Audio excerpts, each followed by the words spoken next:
بسم اللہ الرحمن الرحیم۔ جی آپ نے سورۃ بقرہ کا خلاصہ سنا تھا۔ اب چلتے ہیں لفظی ترجمے کی طرف اور میں مختصراً بیان کروں گا۔ بعض علماء کرام بہت تفصیل سے بتاتے ہیں جو عام لوگوں کو سمجھ نہیں آتا، اس لیے میں نے آسان انداز اختیار کیا ہے کہ آسان انداز میں آیات میں کیا بتایا گیا ہے اور اس کی تشریح کیا ہے۔ اعوذ باللہ من الشیطان الرجیم، بسم اللہ الرحمن الرحیم، الف لام میم، ذالک الکتاب لا ریب فیہ ھدی للمتقین۔ سورۃ البقرہ۔ کل میں نے اس کا خلاصہ بتایا تھا، آج باقاعدہ ہم ترجمے کا آغاز کرتے ہیں۔ تو یہ پہلے رکوع میں دو جماعتوں کا ذکر ہے، ایک ہے ایمان والے، قرآن کو ماننے والے، اور ایک ہے کافر جو نہیں مانتے۔ تو اس رکوع میں دو جماعتوں کا ذکر ہے، اور جو تیسرا جماعت ہے وہ اگلی رکوع میں ان کا ذکر آ رہا ہے۔ الف لام میم، اللہ تعالیٰ جانتے ہیں اس کے معنی کو، اس کا مطلب اور معنی کیا ہے یہ اللہ تعالیٰ کو معلوم ہے، یہ حروف مقطعات ہے۔ اب سوال یہ ہوگا کہ جب اس کا معنی ہمیں نہیں معلوم تو پھر اس کا نزول کا کیا فائدہ ہے، یعنی پھر یہ نازل کرنے کا اس کا کیا فائدہ ہوا جب علماء کو اس کا معنی معلوم نہیں ہے۔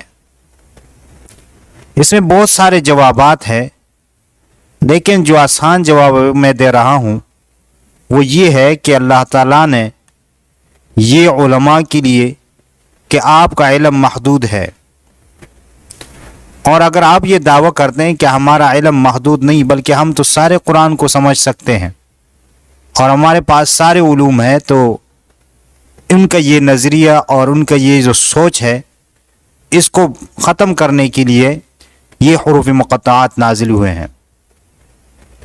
تو اس لیے ہم کہیں گے کہ اس کا معنی اور مراد اور مطلب یہ اللہ جانتے ہیں۔ ذالک الکتاب لا ریب فیہ، ذالک الکتاب، یہ عظیم الشان کتاب، لا ریب، کوئی شک نہیں، فیہ، اس کتاب میں، یعنی قرآن میں کوئی شک نہیں ہے۔ ھدی للمتقین، یہ قرآن، یہ کتاب ہدایت ہے متقین کے لیے۔ تو اس آیت میں کتاب کی تین اوصاف بیان ہوئے ہیں۔ ذالک الکتاب، کتاب کی عظمت ہے، لا ریب فیہ، اس میں کوئی شک نہیں ہے، ایسی کتاب ہے کہ جس میں کوئی شک نہیں ہے۔ ھدی، یہ کتاب جو ہے یہ ہدایت ہے۔ اب متقین کے 5 اوصاف ہیں۔ الذین، متقین وہ لوگ ہیں، یؤمنون بالغیب، جو ایمان لاتے ہیں پوشیدہ باتوں پر، ویقیمون الصلاۃ، اور نماز کو قائم کرتے ہیں، ومما رزقناہم ینفقون، اور جو ہم نے دیا ہے ان کو اس میں سے خرچ کرتے ہیں۔ تو یہاں پر یؤمنون، ایمان، ایمان جو ہے یہ دل سے تصدیق کرنا اور زبان سے اقرار کرنا، یہ ایمان ہے۔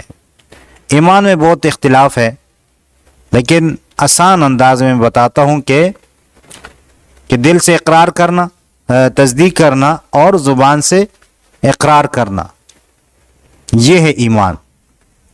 اچھا، بالغیب، پوشیدہ باتیں، جیسے اللہ رب العزت کی ذات ہے، اسی طرح قیامت ہے، جنت دوزخ ہے، یہ ساری باتیں جو ہے یہ پوشیدہ ہے، لیکن ہم ان پر ایمان لاتے ہیں۔ اس لیے فرمایا یؤمنون بالغیب، کہ وہ غیب پر ایمان لاتے ہیں۔ اور وہ یقیمون الصلاۃ، اور نماز کو قائم کرتے ہیں۔ نماز قائم کرنا، فرائض، سنن، واجبات، مستحبات سب کا رعایت رکھنا، اس کو کہتا ہے اقامت الصلاۃ۔ تو یہاں پر ایمان کے بعد دو چیزوں کا ذکر ہے، یعنی عبادت مالی اور عبادت بدنی۔ تو عبادت بدنی سے نماز کا ذکر ہوا کہ نماز قائم کرتے ہیں، اور عبادت مالیہ سے خرچ کرتے ہیں۔ تو خرچ کرنا عام ہے، چاہے وہ زکوٰۃ کی صورت میں ہو یا دیگر صدقات ہے اس کی صورت میں ہو، یا اپنے اہل و عیال پر خرچ کرتے ہیں، تو یہ سب اس میں شامل ہے۔ لیکن وہ خرچ کرنا جو شریعت کے روح سے جائز ہو اور ان کا ثبوت ملتا ہو اور وہاں ترغیب ہو، یہ نہ کہ اپنے طرف سے رسم و رواج بنا کر اور اس کو پھر ہم کہیں گے کہ نہیں یہ انفاق میں شامل ہے، جو شرعی انفاق ہے تو وہی معتبر ہوگا جو شریعت نے ہمیں بتا دیا ہے۔ تو یہ تین اوصاف ہو گئے اس آیت میں: ایمان بالغیب، نماز کا قائم کرنا، اور جو اللہ نے دیا ہے اس میں سے خرچ کرنا۔ یہاں پر اللہ نے فرمایا رزقناہم، جو ہم نے ان کو دیا ہے، یہ تو جمع کا صیغہ ہے۔ تو اس کا جواب یہ ہے، ایک جواب یہ ہے کہ یہاں پر اللہ تعالیٰ نے فرشتوں کو مقرر جو کیا ہے، جیسے بارش کے فرشتے ہیں، تو اس لیے جمع کا لفظ استعمال کیا، وہ فرشتے بھی اس میں شامل ہے۔ یا یہ ہے کہ یہاں عظمت کے لیے ہے، ادب کا لحاظ رکھا گیا ہے کہ اللہ تعالیٰ کے لیے جمع کا صیغہ استعمال ہوا ہے، تو اس اعتبار سے یہاں پر جمع کا لفظ جو ہے وہ آیا ہوا ہے۔ والذین یؤمنون بما انزل الیک، والذین، اور وہ لوگ ہیں متقین، وہ لوگ ہیں یؤمنون جو ایمان لاتے ہیں، بما انزل الیک، بما اس وحی پر، انزل الیک جو آپ کی طرف اتاری گئی ہے، وما انزل اور اس وحی پر، انزل جو اتاری گئی ہے من قبل آپ سے پہلے، وبالآخرۃ ہم یوقنون اور آخرت پر یہ لوگ یقین رکھتے ہیں۔ یہاں پر جب اوپر فرمایا یؤمنون بالغیب، تو غیب میں تو یہ کتابیں بھی آ گئی، آخرت بھی آیا ہوا تھا، تو یہاں پر اوپر اس کا ذکر آیا تھا، تو دوبارہ اس لیے ذکر کیا گیا کہ جو یہود و نصارہ تھے مدینہ میں، اہل کتاب، وہ رسول اللہ صلی اللہ علیہ وسلم کو نہیں مانتے تھے، یعنی یہ جو قرآن ہے یہ نہیں مانتے تھے، اور وہ جو یہ نظریہ رکھتے تھے کہ ہم تو قیامت مانتے ہیں، اللہ کو مانتے ہیں، شاید ان آیات میں ہماری تعریف ہو، تو ان کا یہ جو نظریہ ہے اس کو ختم کرنے کے لیے یہ آیت دوبارہ آئی کہ جو رسول اللہ صلی اللہ علیہ وسلم پر وحی آئی ہے اس پر ایمان لانا بھی یہ متقین اور اہل ایمان کی علامت ہے، اور یہ ہونا چاہیے، تو اس لیے دوبارہ یہ آیت آئی ہے۔ اور دوسری بات یہ ہے کہ یہاں پر ختم نبوت کی دلیل ہے کہ رسول اللہ صلی اللہ علیہ وسلم کے بعد کوئی نبی نہیں آئے گا، کوئی رسول، کوئی پیغمبر نہیں آئے گا، وہ اس لیے کہ یہاں پر فرمایا کہ بما انزل الیک وما انزل من قبل، اگر رسول اللہ صلی اللہ علیہ وسلم کے بعد کوئی اور نبی آتا تو یہاں پر فرما دیا جاتا وما انزل من بعدک، جبکہ یہاں پر تو ایسا نہیں فرمایا، تو یہ اس بات کی طرف اشارہ ہے کہ ختم نبوت آپ صلی اللہ علیہ وسلم پر ختم ہے، یعنی نبوت کا سلسلہ رسول اللہ صلی اللہ علیہ وسلم پر ختم ہے۔ یہ ہمیں احادیث سے معلوم ہوتا ہے، صحیح احادیث میں اس کا ذکر ہے کہ آپ صلی اللہ علیہ وسلم کے بعد کوئی نیا نبی نہیں آئے گا۔ اب عیسیٰ علیہ السلام جو آئے گا یہ اعتراض کیا جاتا ہے، تو وہ بھی ہمیں رسول اللہ صلی اللہ علیہ وسلم نے فرمایا ہے کہ میرے بعد عیسیٰ علیہ السلام نازل ہوں گے آسمان سے، وہ اس دین کی جو ہے وہ تبلیغ کریں گے اور رسول اللہ صلی اللہ علیہ وسلم کے تابع ہوں گے، ان کے پاس نئی شریعت نہیں ہوگی، اور یہ ہمیں رسول اللہ صلی اللہ علیہ وسلم نے فرمایا۔ لیکن جو نبوت کا دعویٰ کرتا ہے ان کے بارے میں بھی رسول اللہ صلی اللہ علیہ وسلم نے ہمیں بتا دیا ہے کہ قیامت سے پہلے ایسے لوگ آئیں گے جو نبوت کا دعویٰ کریں گے، تو ہم تو سب وہی مانتے ہیں جو رسول اللہ صلی اللہ علیہ وسلم نے فرمایا۔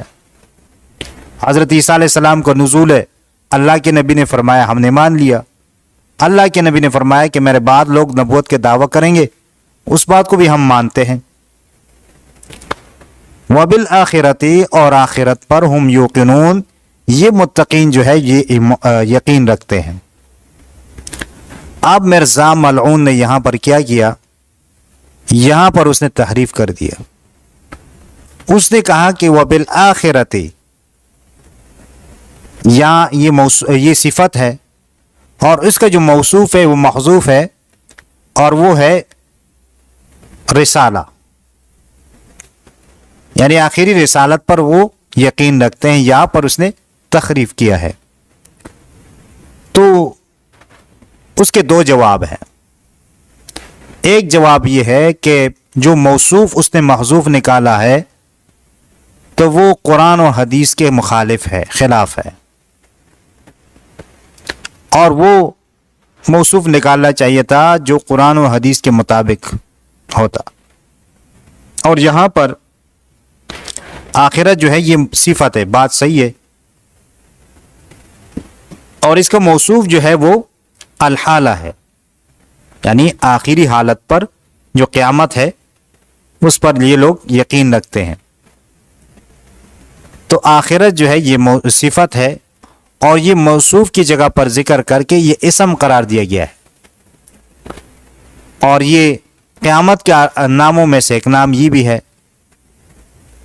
یہ قرآن میں کئی جگہ استعمال ہوا ہے نام کے طور پر، یعنی قیامت کو آخرت کہا گیا ہے اور اس کا نام رکھا گیا ہے۔ تو یہاں پر اس نے جو گڑبڑ کیا ہے، ایک تو یہ ہے کہ اس نے جو موصوف نکالا ہے وہ اس کا قرآن و حدیث سے اس کا کوئی ثبوت نہیں ہے۔ دوسرا یہ ہے کہ اگر مان لیا جائے کہ یہاں پر رسالہ ہے اور یہ اس کی صفت ہے تو پھر یہ بھی مبہم ہے۔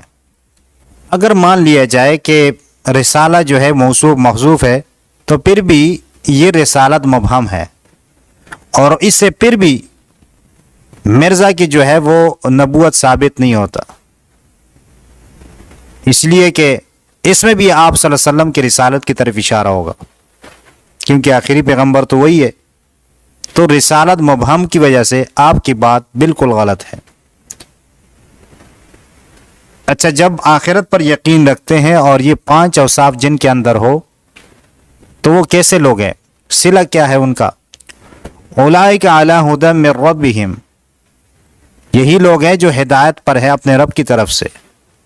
وَأُولَئِكَ هُمُ الْمُفْلِحُونَ، اور یہی لوگ کامیاب، یعنی دنیا میں یہ ہدایت پر ہے اور آخرت میں یہ کامیاب ہوں گے۔ تو یہ صلہ ذکر ہوا کہ ان کا یہ اجر ملے گا کہ دنیا میں ہدایت پر رہیں گے اور آخرت میں وہ کامیاب ہوں گے۔ یہ مختصراً میں نے تفسیر کر دی اور ساتھ ساتھ میں لفظی ترجمہ بھی۔ اللہ تعالیٰ سے دعا ہے کہ ہمیں قرآن پڑھنے، سمجھنے اور قرآن پر عمل کرنے کی توفیق عطا فرمائے۔ آمین ثم آمین یا رب العالمین۔